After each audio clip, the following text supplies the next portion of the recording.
یا تاجیکستان آزادی من، امیدی دل و خاطری شادی من، به فرزند تو حاضرم بر دفاع و حفظی تو جان را نمایم فدا، و حفظی تو جان را نمایم فدا.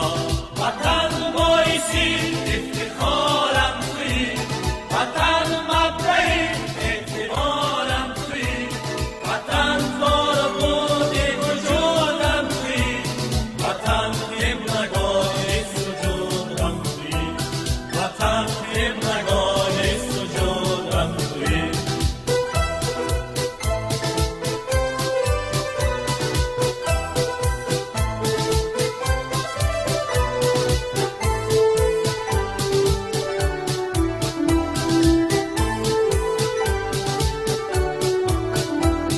منم وارثی رستمی داستان، که واسه از ماوری پهلوان، تو سرباز تیمور ملیکی زمان، نیامد ز من دشمنی تو امان، نیامد ز من دشمنی تو امان.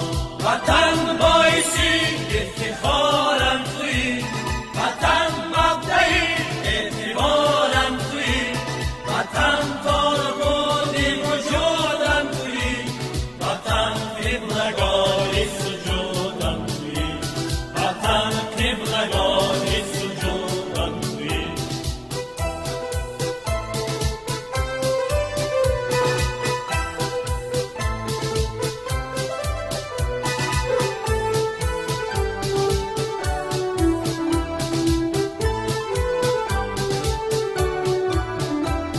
و صافی آب زلالت حسن، و پاکی خاک و جلالت حسن، ز کوهسار و وادی همه تاجکم، همه یک تن و جان و تو صادقم، همه یک تن و جان و تو صادقم.